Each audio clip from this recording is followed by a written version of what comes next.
hiki, serikali ya Rwanda imetangaza kwamba ipo katika mazungumzo ya awali na serikali ya Rais Donald Trump kuhusu kuwapeleka nchini Rwanda wahalifu waliokamilisha adhabu zao magerezani nchini Marekani. Kauli hii imezua maoni mseto nchini Rwanda, baadhi wakihoji inakuwaje kuwapeleka nchini humo watu wenye historia ya uhalifu. Kutoka Kigali, mwandishi wetu Silvanus Karemera anaripoti zaidi. Kauli hii imekaririwa na waziri wa mashauri ya kigeni wa Rwanda, Olivier Nduhungirehe, alipokuwa akizungumza na televisheni ya taifa nchini Rwanda. Amesema kwamba hadi sasa ni kweli kwamba mazungumzo hayo yanaendelea kati ya pande mbili, lakini hakutaka kufanua zaidi.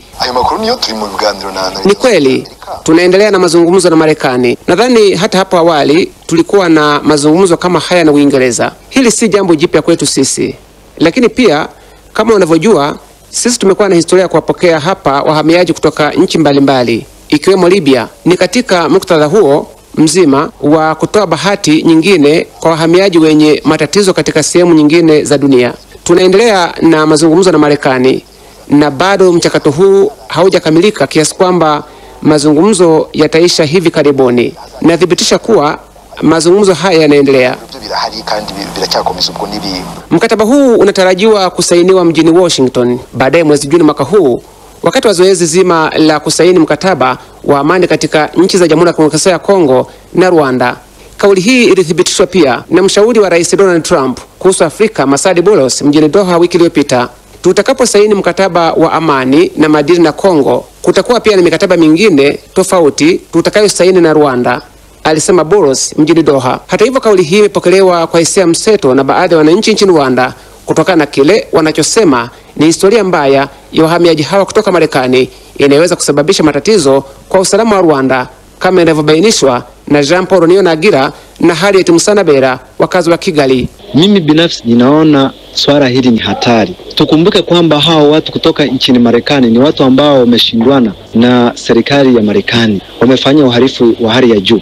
Wanapoweza kufika hapa nchini, tunaweza kusipata amani kama wananchi wa Rwanda. Kwanza kabisa ikumbuke kwamba Rwanda ina ushirikiano na Marekani kwa namna moja ama nyingine. Rwanda imekuwa katika shinikizo la kimataifa kutokana na mgogoro wa Kongo. Kwa hiyo serikali ya Rwanda kuingia kwenye mkataba huu na serikali ya Marekani kwa namna moja ama nyingine itakuwa ni fursa kwa serikali ya Rwanda kupata sapoti kutoka Marekani. Wiki iliyopita pia Wizara ya Mashauri ya Kigeni ya Marekani ilinukuliwa na gazeti la Washington Post ikisema kwamba hatua hii imo katika mpango mpana na wa muda mrefu wa kuwatafutia nchi ya tatu watu ambao kwa sasa wanaishi Marekani kinyume cha sheria.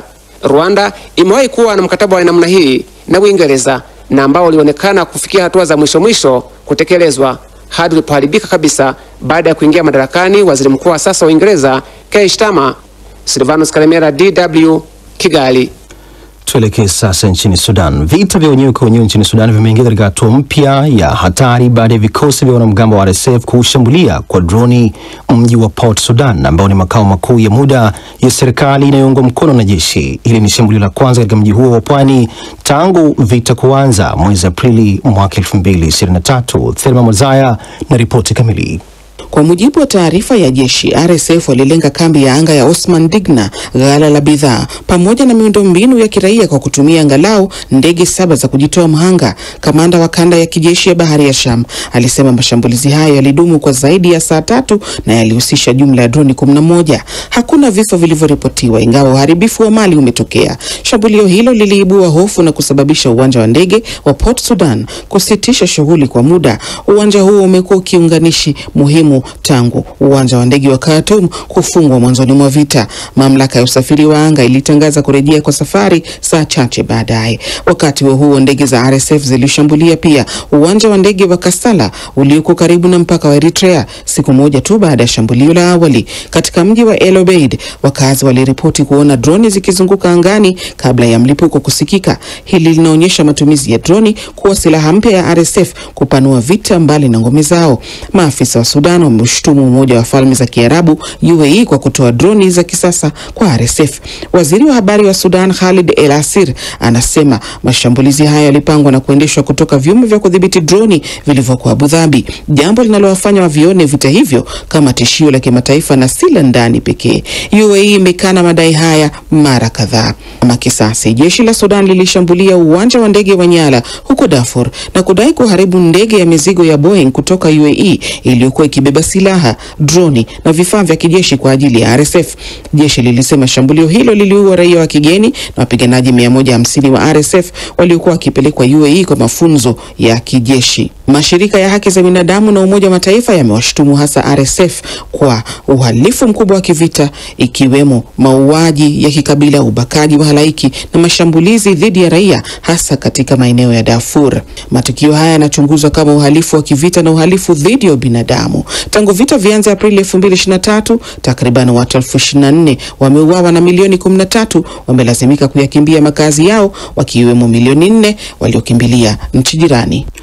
Tuondoke Sudan tuelekee nchini Tanzania. Kituo cha Sheria na Haki za Binadamu leo kimezindua ripoti yake 23 inayoangazia hali ya haki za binadamu nchini Tanzania kwa mwaka 2024, ambapo pamoja na mambo mengine ripoti hiyo imebeba dhima inayosema kurejea kwa watu wasiojulikana iliyoteuliwa kutokana na matukio ya utekaji na kupotea kwa watu kukithiri nchini humo yanayoaminika kufanywa na watu wasiojulikana. Florence Majani ametuandalia ripoti ifuatayo. Akisoma maudhui ya ripoti hiyo leo Mei 5, kaimu mkurugenzi wa Kituo cha Sheria na Haki za Binadamu Fulgence Masawe amesema hali ya haki za binadamu ilizorota kidogo kwa mwaka 2024 ikilinganishwa na mwaka 2023.